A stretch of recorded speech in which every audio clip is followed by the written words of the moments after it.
Quick and easy. Yeah, some of us could probably make it. Yeah, right? I hope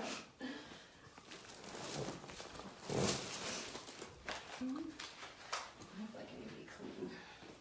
I'm usually not scattered or anything messy. Okay, we're gonna focus right here today because I don't like that scowl.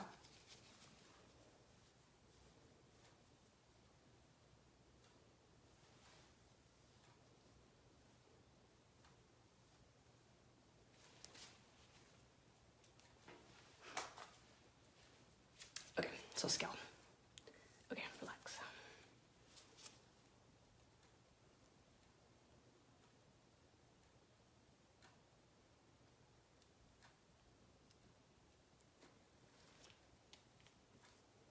Do you want me to give you instructions?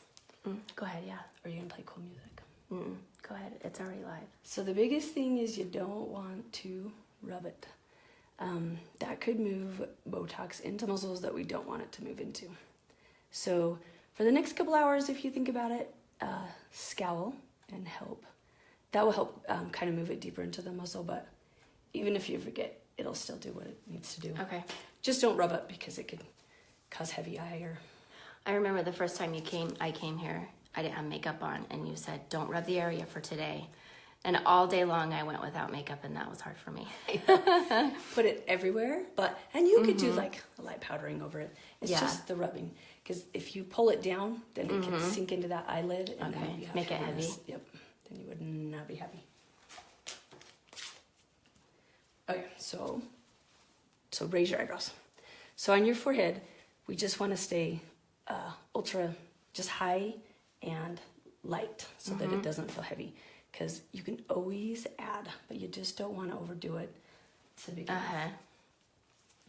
Some people like no movement. More and more people are liking some movement just so it looks somewhat natural. Yeah. So raise your eyebrows. Okay, so I'm just going to kind of stay high and just tack it up here. Some people have really strong lower lines, which can be addressed, but I like to address that sometimes like a couple weeks later, just because I'd rather see what doing it high will take, and then if there's lower lines that need to be addressed, we can put in a unit or two to settle that down. But if we go in and do that to begin with, sometimes it can just make it heavy, and people might not like that.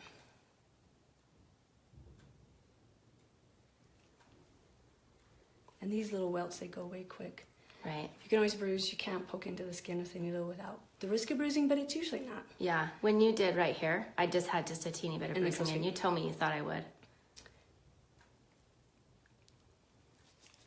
See, and you're a little bit... I mean, sometimes people are a little bit more... tend to bleed more than others, but not bad.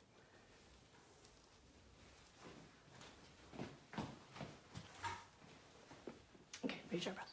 Okay, relax.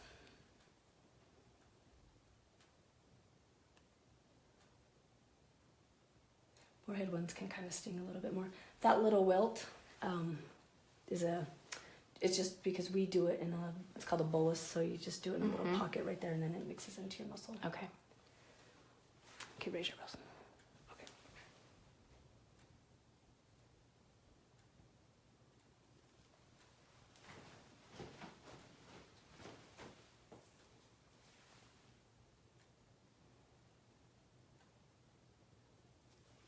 Okay.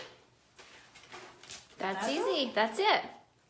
And then it takes how long? Technically 2 weeks to kick in. 2 weeks? You'll start to see it in about 2 to 3 days, but for a couple of days, you'll probably see nothing. So don't think, oh, it didn't work. It just takes a while for that to kick in. Then 2 weeks, it is what it is, and then that's when you decide if you maybe need a touch-up or if it's great or whatever. Okay. And then these welts will go away within like half hour even? Yeah. Right? Yep. They don't stay long. Nope. So you can do this on your lunch break. And then just little powder over. Yeah. There's always a risk if you put powder. I mean, technically these are little holes in your skin, and technically the powder could get in it and maybe cause a little clogging, but okay. I've never seen anyone have really an issue with it. Okay. Good morning.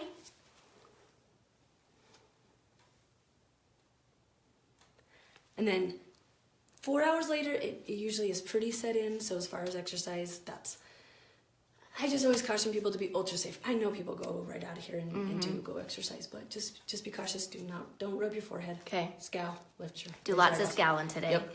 Okay. And really just for like the next little bit, hour or two, if you think about it. Okay. Okay. That was it, you guys. Thanks for watching.